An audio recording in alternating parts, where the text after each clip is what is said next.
네. 자, 이번 시간에는 이제 분계 연습을 한번 해보겠습니다. 우리가 지난 시간에 분계를 하는 요령, 분계의 절차까지 말씀을 드렸어요. 어떤 계정 과목으로 기입을 해야 되며 그 계정을 차변에 기입해야 되느냐, 대변에 기입해야 되느냐, 그 다음에 금액은 얼마로 기입해야 되느냐, 요 세 가지를 결정해서 우리가 이런 식으로 기록하는 것입니다 라고 앞 시간에서 우리가 공부를 했습니다. 다시 한번 말씀드리면 분계의 원리는 재무상태표 계정의 경우에 자산 계정은 차변의 증가를 기록하고요, 대변에는 감소했을 때 대변에 기입합니다. 그렇기 때문에 증가하는 쪽에 잔액이 남아요. 그래서 자산 계정의 잔액은 차변에 남게 됩니다 라는 말씀이고요. 부채 계정은 대변 계정이기 때문에 대변에서 증가하고 차변에서 감소합니다. 그래서 잔액이 대변에 남는 대변 계정이다 이렇게 말할 수 있어요. 그리고 자본 계정, 대변에서 증가하고 차변에서 감소하죠. 그래서 자본 계정은 증가하는 쪽에 잔액이 남는 것이니까 우리가 자본 계정을 대변 계정이다 이렇게 아까 앞 시간에서 정리했었습니다.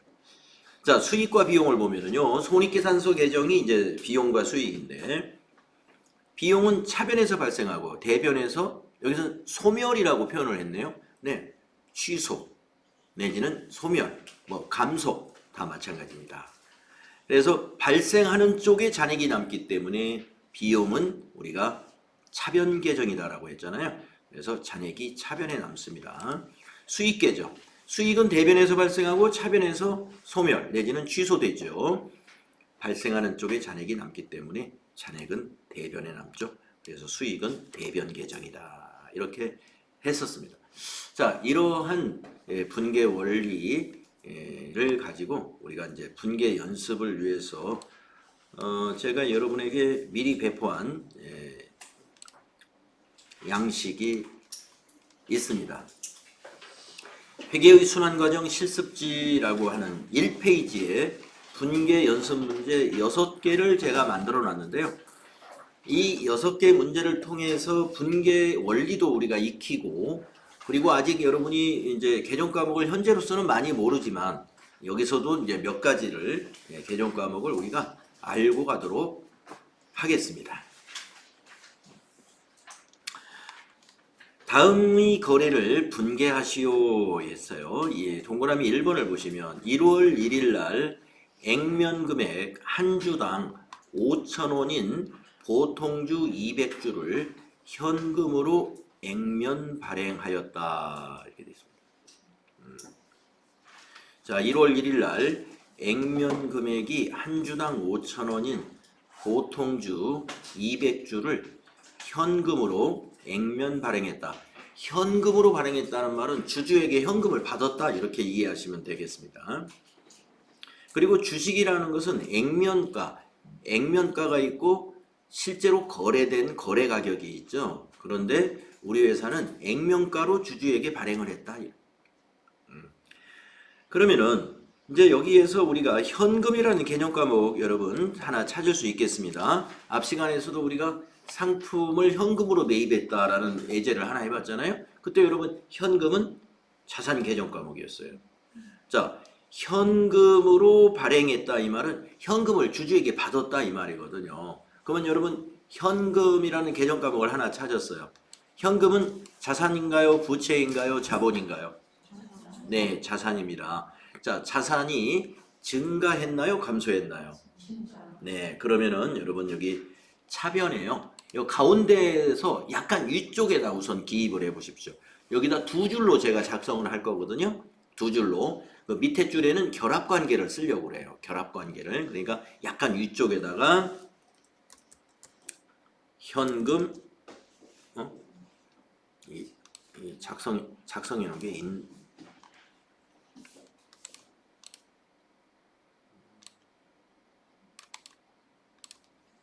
작성해 놓은 게 잠깐만요. 작성을 해놨네. 네. 자, 차변에 현금 금액이 얼마냐면요 5,000원씩 200주를 발행했기 때문에 우리가 이제 약간의 계산이 필요하겠죠. 예, 계산기를 가지고 5,000원짜리 곱하기 200주다 이렇게 계산을 해봤더니 100만 원이에요. 그래서 금액이 100만 원이라는 걸 우리가 알게 됩니다. 그래서 차변에 현금 100만 원 이렇게 기록을 하시면 되겠습니다. 그리고 그 밑에는 이제 우리가 자산 증가니까 차변에 기입했다라는 의미에서 결합관계를 밑에다 써봤어요. 거래의 판료서를 써보는 거예요. 그래서 자산 증가는 차변 요소 분명히 맞죠? 자산 증가.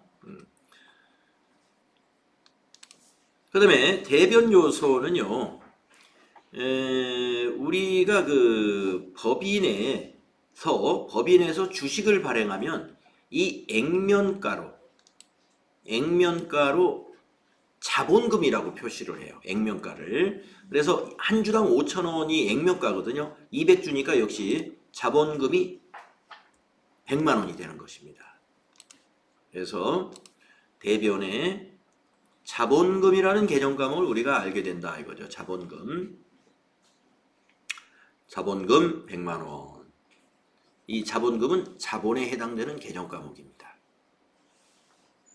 그래서 거래의 결합관계로서 자본 증가 이렇게 한번 넣어주시기 바랍니다.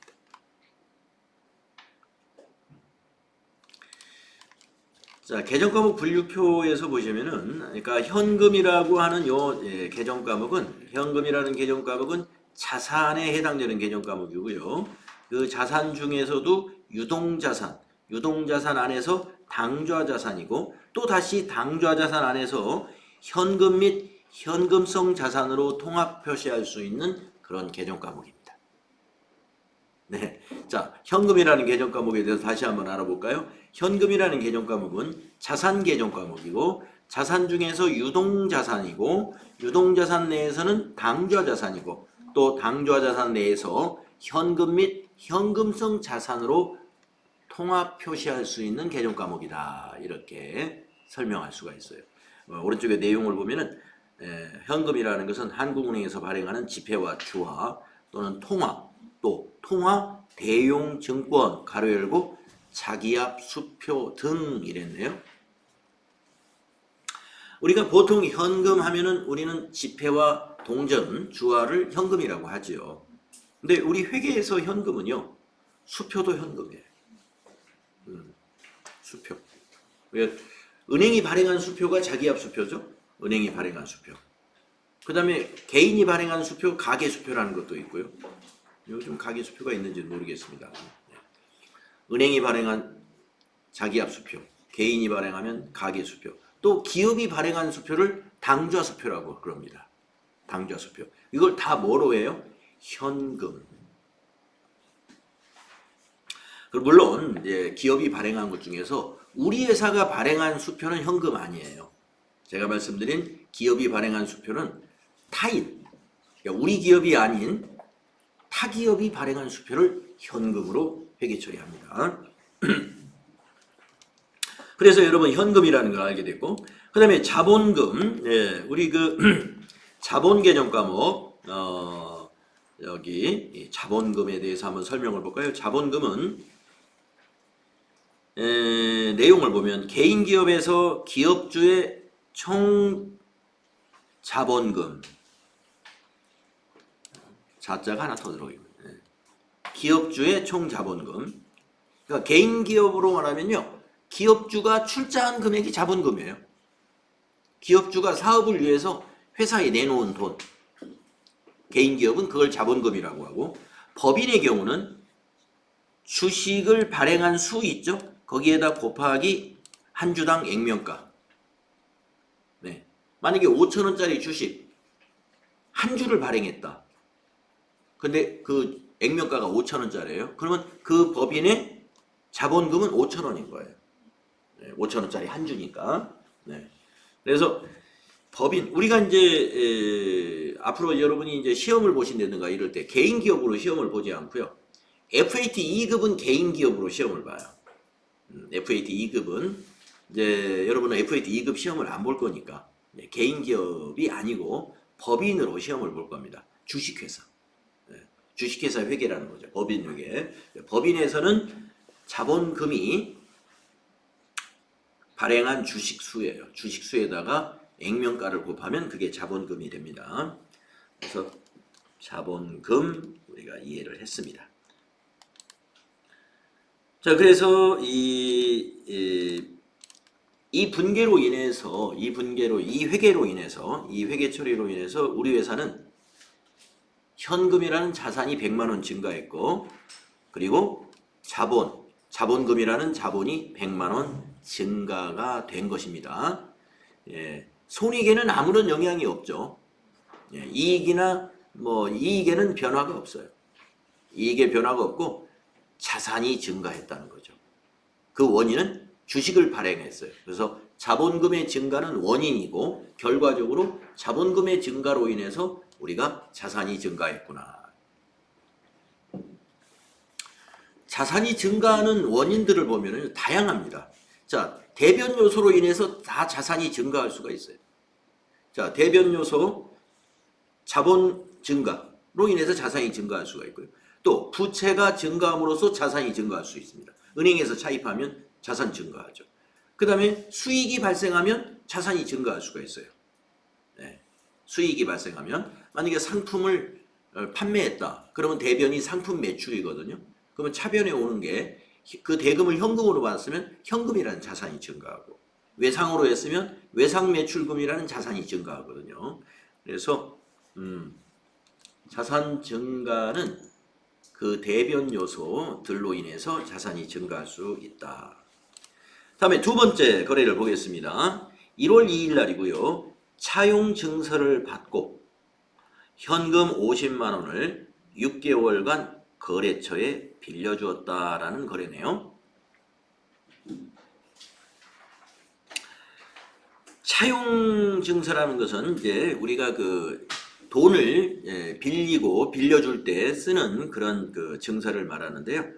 거래처에다 우리가 빌려준 겁니다. 자, 현금을 빌려줬으니까 현금이라는 개정 과목이 여기서 하나 보이고요. 자, 돈을 빌려줬다. 그러니까 현금이 증가했어요? 감소했어요? 네, 감소했네요. 네. 그럼 한번 대변에다가 금액은 얼마예요? 50만 원이죠. 그러면 대변에 위쪽에다가 현금 50만 원 이렇게 대변 쪽에 기입하시고요. 자산 감소라고 밑에다 한번 써주시기 바랍니다. 대변 요소는 정확해요. 현금이라는 자산이 감소한 겁니다. 개정 과목은 현금이고 금액은 50만 원. 이것은 자산의 감소를 우리가 처리한 거예요. 자, 그러면 복식부기로 기입해야 되거든요. 그래서 차변 요소로 기입을 해야 되는데 우리가 빌려주게 되면은요. 6개월간 빌리기로 아마 차용증서를 쓴 거예요. 그러면 6개월 후에 이걸 우리가 받을 권리가 발생했죠. 네. 우리가 그걸 채권이라고 그래요. 받을 권리. 채권은 자산이에요. 예. 자, 여러분. 빌려준 거.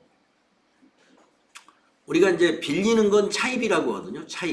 차입금. 빌려준 거, 차입금. 그러면 상대방 거래처 입장에서는 빌렸기 때문에 6개월간 빌렸으면 단기 차입금이에요. 상대 거래처에서는. 그래서 부채로 인식합니다. 그러면 빌려준 회사는 뭐라고 개정 과목을 만들까요? 처리할까요? 네, 대여금 맞습니다. 잘 아시네요. 빌려준 회사는 대여금이라고 그래요. 빌린 회사는 차입금. 네, 그래서 대여금에서 6개월간이면은요, 1년 이내에 해당이 되거든요. 그래서 우리가 그 1년 이내에 회수할 수 있는 대여금은 단기 대여금이라고 구분을 하고 긴, 장기, 1년을 넘는 대여금을 표시할 때는 장기 대여금이라고 합니다. 그러면 대여금 차변에다가 이렇게 단기 대여금 50만 원 기입을 하시면 되겠습니다. 단기 대여금 50만 원.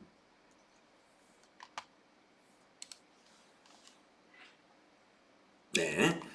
자, 두 번째 분계 연습이었는데요.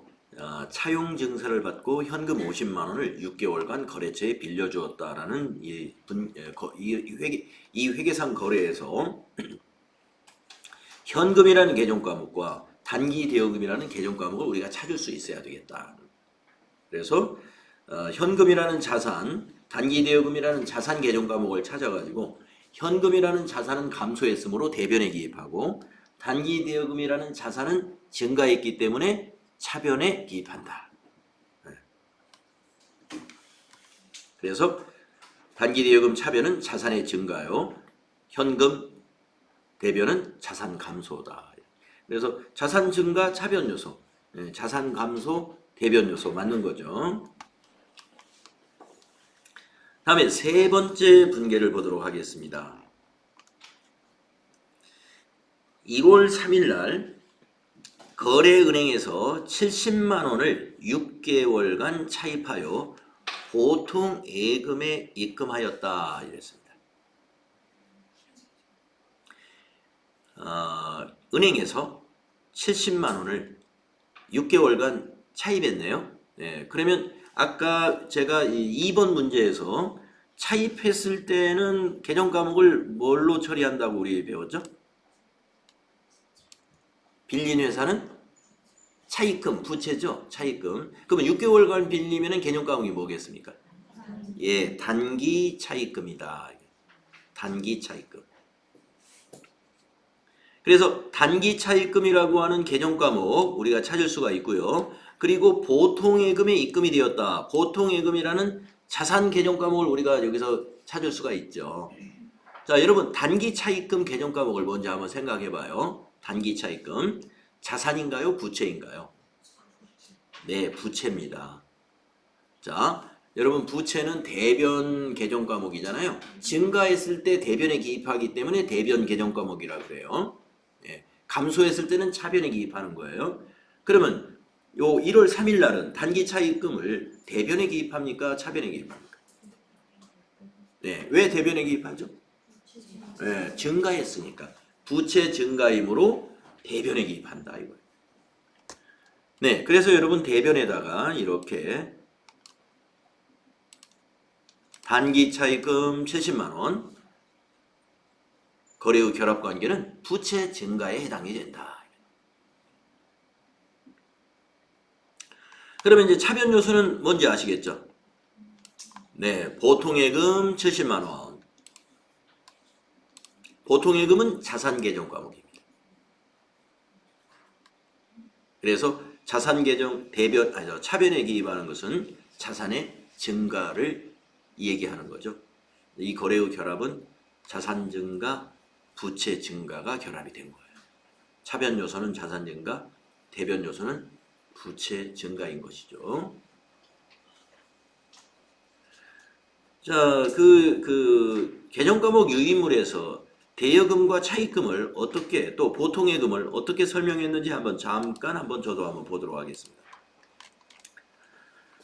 자, 먼저 보통예금은 현금과 같은 현금 및 현금성 자산으로 분류가 되어 있고요. 입출금이 자유로이 할 수 있는 통장예금을 우리가 보통예금이라고 합니다. 현금 및 현금성 자산으로 통합해서 표시할 수 있다. 네. 자, 그 다음에 단기대여금이 여기 114번에 있네요. 단기대여금. 내용을 보시면은 금전을 타인에게 빌려주고 1년 이내에 빌려주고 차용증서를 받은 경우 우리가 단기대여금은 당좌자산으로 분류되는 유동자산이다. 네. 그래서 지금까지 이제 당좌자산에 해당되는 현금, 보통예금, 단기대여금. 이제 오늘 벌써 분계 연습하면서 현금, 보통예금, 당좌예금이라는 당좌자산 개념 과목 벌써 3개 우리가 뭐 암기한 거나 다름없어요. 예. 그러면 이제 차입금도 한번 알아볼까요? 차입금은 부채 쪽에 있었죠. 네, 부채 칸에 가서 차입금 중에서 우리가 단기 차입금을 아까 사용했거든요. 네, 은행에서 빌린 거 단기 차입금. 네, 단기 차입금. 부채인데 유동부채라는 거예요. 단기 차입금은 유동부채. 설명을 보면은 타인으로부터 현금을 빌리고 1년 이내에 차용증서를 발행해 준 경우이다. 그러니까 1년 이내에 갚기로 하고 빌린 거, 이걸 우리가 단기 차입금이라고 개정과목을 분류해야 된다. 예. 근데 부채에서 이제 단기 차입금도 하나 알았습니다. 단기 차입금은 유동부채다. 이렇게 우리가 기억을 하셔야 돼요. 자, 그러면 이제 또 다른 문제, 그 다음 문제도 한번 해보겠습니다. 네 번째 문제인데요. 1월 20일 급여 30만 원을 보통예금에서 이체하여 지급했다라고 했습니다. 네, 이것도 회계상 거래죠. 자, 여기서 급여라고 하는 것이 이게 개정과목이에요. 급여.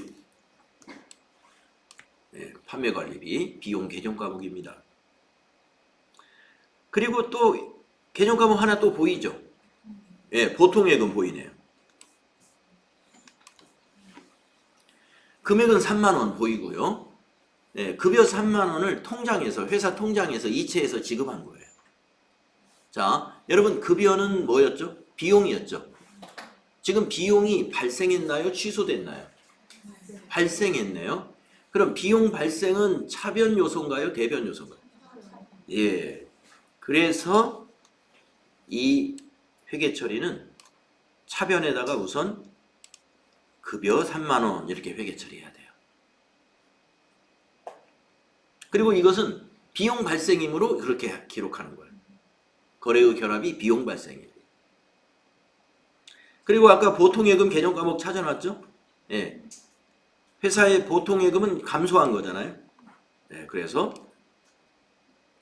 대변에다가 보통예금 대변이 3만 원 되겠습니다. 그리고 결합은 자산의 감소가 결합이 되는 거예요. 그래서 이 거래로 인해서 우리 회사에 처음으로 비용이 발생했네요. 네. 지금까지 회계 처리 중에 비용 발생한 게 처음이에요. 아까 3번까지는 자산 증가, 부채 증가, 자산 증가, 자산 감소, 자산 증가, 자본 증가 이런 재무 상태표에만 영향을 미쳤었습니다. 아까 그 3번까지는. 그러니까 우리 회사 손익에는 아무런 영향이 없었어요. 근데 지금 네 번째 회계에서는요. 네 번째 이 거래에서는 비용이 처음으로 발생했습니다. 비용이 발생하면요. 당기순이익이 줄어드는 거예요. 그래서 지금 손익계산서에 영향을 미치는 거래가 처음 나왔어요. 비용 발생. 그래서 이 거래는 손익계산서에도 영향을 미치고 저기 자산 감소니까 재무상태표에도 영향을 미치겠네요. 네. 그래서 여러분이 이제 더 뭐 복잡할지 모르겠지만 예, 이 자산부채 자본은 재무상태표 계정이다. 이걸 같이 연결을 해 놓으셔야 돼. 자산부채 자본에 영향이 있게 되면은 재무상태에 영향을 미치는 거다. 수익과 비용이 변하면은 손익에 영향을 미치는 거다. 손익에 영향을 미치는 거다. 이렇게 보셔야 되겠습니다. 자, 그 다음에 다섯 번째 분계를 한번 해보겠습니다. 1월 31일 단기 대여금에 대한 이자 5만 원을 현금으로 받았다. 단기 대여금은 이게 빌려준 돈이란 말이에요. 예, 이제 1월 30일 날 이자 받는 날인가 봐요. 예, 그래서 그 원금을 받은 게 아니라 이자를 5만 원 현금으로 받았다. 그럼 여기서 이제 현금이라는 개정 과목은 이제 여러분이 잘 안단 말이에요. 현금. 자, 이자 5만 원. 우선 현금만 한번 생각해 봅시다. 현금을 받았으니까 현금은 자산이잖아요. 그러면 여러분 차변에 기입하겠어요? 대변에 기입하겠어요? 예, 그렇습니다. 그래서 현금 차변 받았으니까 현금 5만 원 자산 증가에 해당이 됩니다. 자, 그러면 이제 이자를 이게 뭐냐면은 이자를 받은 거거든요. 이자에는 두 가지가 있어요. 우리가 받는 이자가 있고 우리가 지급하는 이자가 있습니다. 네. 그래서 개정 과목이 비슷해요. 받는 이자하고 지급하는 이자가 이자라는 단어는 분명히 들어갑니다. 네. 자, 지금은 받는 이자인데 받는 이자는 개정 과목 4자거든요. 한번 여러분이 한번 상상을 해보십시오. 뭘까요? 받는 이자. 이자가 들어가요. 이자 수익. 맞았어요. 네, 이자 수익입니다. 받는 이자는 이자 수익. 그럼 한번 지금은 그게 아니지만 우리가 지급하는 이자는 그럼 뭐가 되겠습니까? 이자 비용. 네, 이자 비용. 네, 그렇습니다. 자, 이자에는 두 가지가 있다. 법인이 받는 이자도 있고 법인이 지급하는 이자도 있고. 예, 법인이라는 건 우리가 지금 회사를 말하는 거예요. 네, 회사를. 자, 그래서 여기는 이자를 받았으므로 개정 과목은 이자 수익이라는 개정 과목. 수익 발생은 대변이지 않습니까? 그래서 우리가 대변에다가 이자 수익 5만 원. 그리고 거래의 결합은 수익 발생. 수익 발생은 대변 요소였기 때문에 이자 수익을 대변에 기입해야 돼요. 이자 수익 대변에 기입.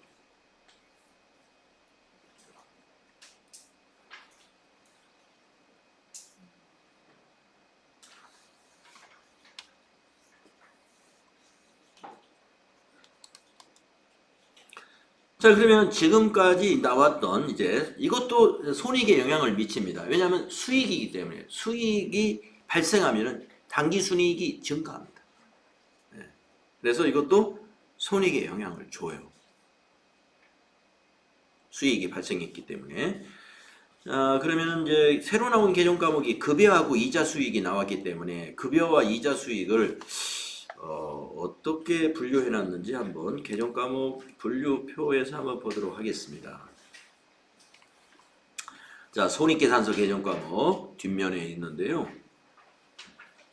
수익이 위에 있으니까 이자 수익을 먼저 보면은요. 여기 이자 수익은 영업 외 수익에 해당된다 이랬네요. 네. 보니까 수익은 영업 수익과 영업의 수익이 있군요. 네. 영업수익의 내용, 개정 과목을 보니까 상품 매출, 제품 매출 이런 것들이네요. 예.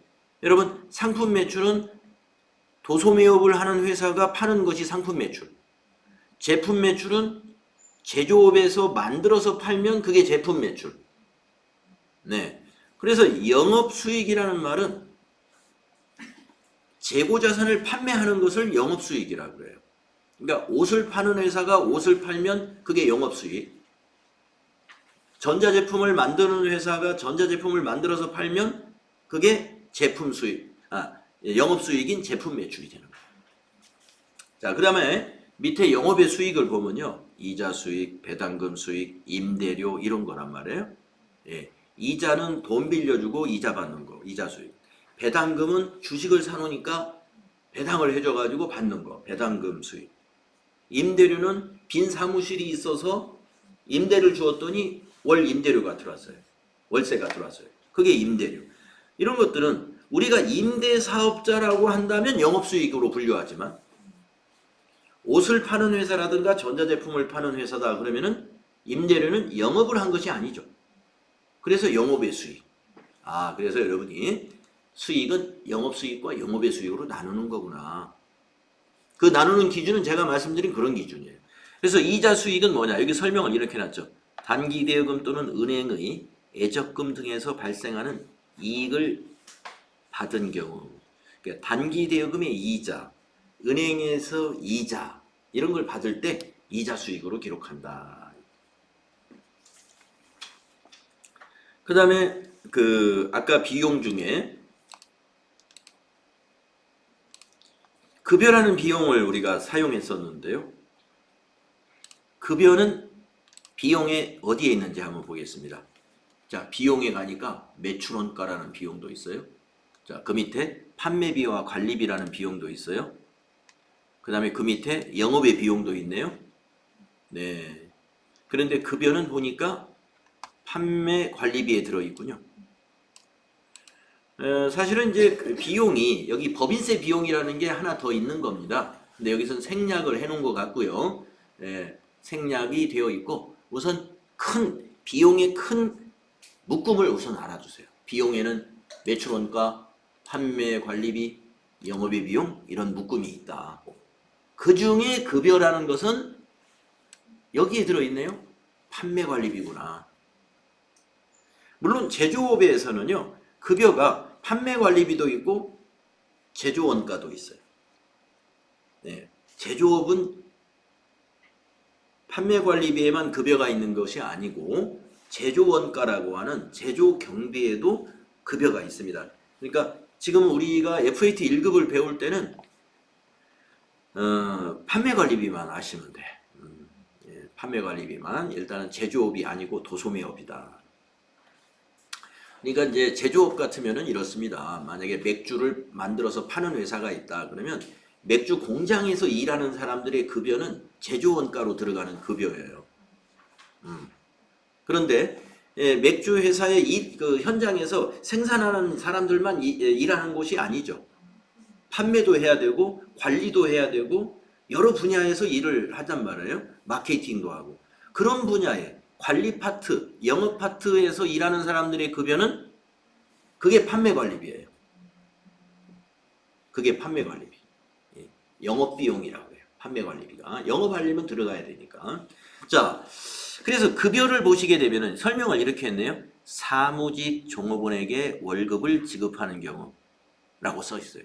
가로 열고 생산직은 임금, 일용직은 잡급이라고 한다. 생산직을 임금이라고 하기도 하지만 급여라고 해도 할 수도 있어요. 네. 개념 과목이 급여, 한글로 된 코드가 물론 다릅니다만은 한글 명칭이 똑같으면 약간 헷갈릴 수가 있으니까 임금 이렇게 구분해서 쓰기도 합니다. 그 다음에 잡급이라는 개념 과목도 있는 건 맞아요. 대개 잡급은 정규 직원이 아니고 바쁠 때, 뭐 추석 대목이라든가 연말 연시 이렇게 일정 기간 바쁠 때 단기로 채용해가지고 그 급여를 지급하는 경우에 그 개념 과목을 잡급이라는 걸 써요. 자, 그래서 급여가 판매 관리비구나 하는 걸 우리가 알았습니다. 판매 관리비는 영업 비용에 해당되는 것이구나. 그러면 영업외 비용은 뭐예요? 밑에 영업외 비용을 이제 우리가 아직은 영업외 비용을 아직은 사용을 안 해봤는데 말 그대로 영업과 관계없는 비용이에요. 자, 이자 비용이라는 것도 영업외 비용입니다. 이자 비용은 뭐냐면 돈을 빌리고 거기에 이자를 우리가 부담하는 거거든요. 영업과 관계없이 나가는 거예요. 기부금 이런 거. 기부금. 그 위에 외환차손 있네요. 외환차손. 환율 때문에 손해보는 거. 영업과하고 관계없어요. 이런 것들은 영업 외적으로 비용이 발생했다 해서 영업외 비용으로 구분한다. 그래서 이제 여러분이 비용을 개념 과목이 굉장히 많기 때문에 여기서 이제 그 주안점을 두어서 여러분이 구분을 해야 될 게 판매비에 해당되는 즉 영업비용에 해당되는 판매관리비가 이런 것들이구나. 그 다음에 영업외적인 비용으로 구분할 때 이런 개념 과목을 영업외 비용이라고 하는구나. 제일 우리가 이해하기 쉬운 것 중에 하나가 접대비와 기부금입니다. 접대비와 기부금은 여러분이 익숙한 개념 과목이라고 볼 수가 있어요. 접대비 하면은 여러분 접대한다는 의미를 잘 아시죠. 접대비, 업무 촉진비라고도 하기도 하는데 접대비는 거래처를 접대하는 겁니다. 왜 접대할까요? 영업 잘해보려고 접대하는 거죠. 그러니까 판매관리비예요. 자, 근데 기부금이라는 개념 과목을 보시게 되면 영업 외 비용으로 분류합니다. 기부금은 자 오른쪽에 내용을 볼까요? 불우이웃 돕기를 했다든가 태풍 혹은 재난 등으로 해서 성금을 기탁했다든가 이런 것 등이 이제 기부금입니다. 그래서 기부금은 영업비용이라고 볼 수 없는 거예요. 기부를 했다는 것은 영업을 잘하려고 기부하는 게 아니죠. 우리가 사회적 어떤 책임. 네. 우리 개인들도 기부하는데 회사는 당연히 기부해야 되겠죠. 네, 그래서 기업의 사회적 어떤 책임이라든가 이런 뭐 사회와 함께 하기 위해서 하는 거죠. 영업 활동으로 하는 건 아니다. 그래서 여러분 판매 관리비를 보면요. 다 사업과 관련 있는 비용들이에요. 통신비, 여비교통비 이런 거 다 사업을 하려면 지출하는 비용들입니다. 그러나 기부금은 영업 외적인 것이다. 자, 이렇게 개정 과목을 어떻게 정리를 해야 되는가? 약간씩 이 기부금이라는 내용이 도대체 뭔가? 이것도 알아야 되고, 기부금은 영업의 비용에 해당된다. 이렇게 엮어가지고 기억을 해주셔야 돼. 예. 그 개정 과목 하나만 달랑 이렇게 외우는 것이 아니라, 기부금은 비용에 해당되는 거야. 비용에는 매출원가가 있고, 판매 관리비가 있고, 영업의 비용이 있어. 근데 기부금은 그 중에 영업의 비용에 해당되는 거다. 이렇게 엮어야 돼요. 관계를 엮어서 기억하셔야 되겠다. 자, 마지막 분계 문제입니다. 6번째 문제죠. 1월 31일 매출 대행 수수료 8만 원을 현금으로 받았다. 자, 여기 현금이라는 개념 과목 보이시죠? 네, 현금은 이제 너무나 잘 알게 됐어요. 네. 자, 현금으로 받았습니다. 그러면 현금이 자산이니까요. 여러분 현금 어디다 기입하시겠어요? 예, 차변에 8만 원 기입하십시오. 그리고 결합관계는 자산 증가입니다. 그래서 밑에다가 가로 열고 자산 증가 해주시면 됩니다. 실제로 전표 입력할 때에는 자산 증가 이런 건 기입을 안 해요. 우리가 지금 이건 자산 증가다라는 것을 인식하자 이런 거예요. 그 밑에 가로 열고 결합관계를 쓰는 것은 실제 전표 입력할 때 이것이 입력되는 거 아니에요. 그러나 현금 8만 원 이건 실제로 여러분이 전표에 입력할 때 입력해야 돼요. 현금 8만 원 이렇게 차변에다가. 자, 그러면 대변 요소를 한번 생각해 봅시다. 수수료를 받았다라고 했어요. 수수료. 이게 무슨 수수료냐면 우리 회사가 아마 판매를 다른 회사의 제품을 판매를 대행해주고 대행해준 거에 대한 대가를 받은 거예요. 수수료도 두 가지가 있습니다. 우리가 받는 수수료와 우리가 주는 수수료가 있어요. 만약에 변호사 사무실에 가가지고 우리가 어떤 법률적인 자문이나 상담을 하고서 변호사의 사무실에다가 비용을 지불했다. 그러면 수수료를 지급한 경우가 되죠. 그때는 수수료 비용이라고 개정 과목을 사용합니다.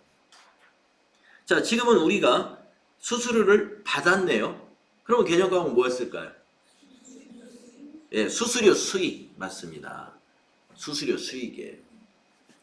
자, 수수료 수익은 수익이거든요. 수익 계정이에요. 그러니까 수익이 발생한 것이잖아요. 예, 수익이 발생했으니까요. 대변에다가 수수료 수익 8만 원. 수익의 발생입니다. 이렇게 기입하시면 됩니다.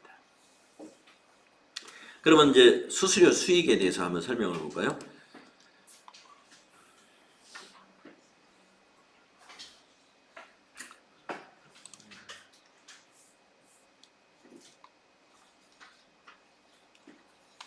수익 계정 과목에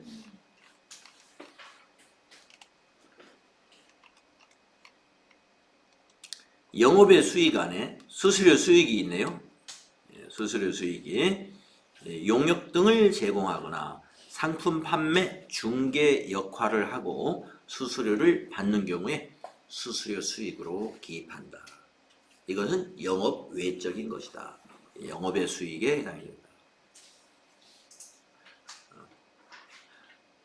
수수료가 영업인 업종인 것도 있어요. 수수료 자체가 영업인 거. 그거는 수수료 수익이라고 기록하는 게 아니에요. 그냥 매출액이에요. 그러니까 그 변호사 사무실이라든가 이런 데는 다 그 상담 수수료들이에요.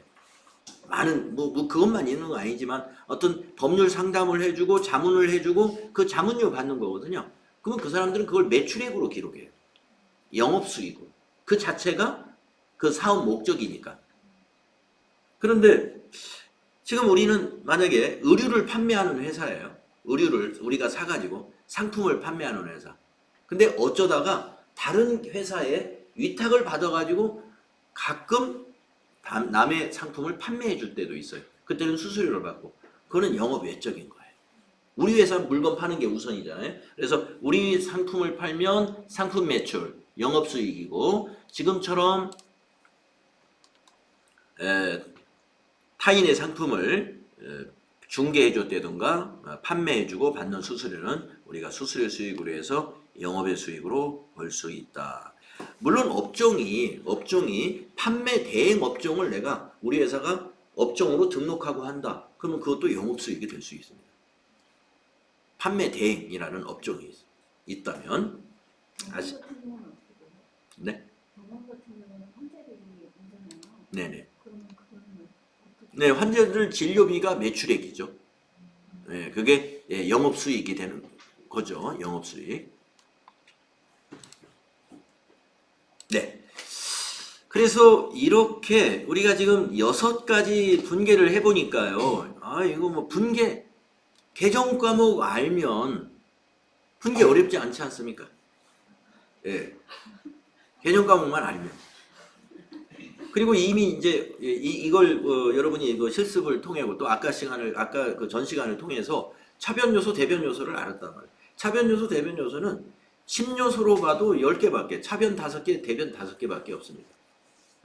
그 원리는 차변 요소는 자산과 비용이고 대변 요소는 부채, 자본, 수익이다. 이것만 알면 증가가 어디고 감소가 어딘지 그냥 알게 되는 거예요. 자기 쪽에는 증가고 반대쪽은 감소다. 그 원리를 가지고 그 다음에 하나는 이제 개정 과목을 아는 거예요. 개정 과목. 우리가 이제 여기서 보다시피 이자 수익을 어떻게 알게 되냐면 이제 오늘 배웠단 말이에요. 이자를 받는 것은 이자 수익이다. 이렇게 배워가는 거죠.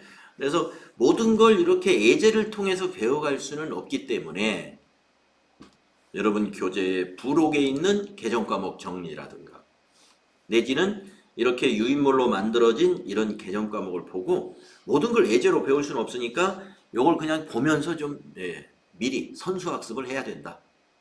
이런 얘기가 되겠습니다. 개정 과목을 정리할 때는 항상 수익이면 영업수익인가 영업의 수익인가, 비용이면 매출원가인가 판매관리비인가 영업의 비용인가, 이런 것들 그 왼쪽에 이 분류를 같이 인식하시면서 정리하셔야 된다는 걸 말씀을 드리겠습니다. 자, 그래서 지금 분계를 해봤고요. 이제 다음 시간에는 우리가 분계 다음 과정, 다시 말해서 이제 회계의 순환 과정에서요, 우리가 어디까지 실습을 했냐면은 거래를 인식하고 그리고 분계하는 것까지 실습을 해봤습니다. 그래서 다음 단계는 이제 제 3번째 단계인데요. 전기라는 단계가 있어요. 전기. 그래서 다음 시간에 전기에 대해서 공부하고 실습하도록 하겠습니다.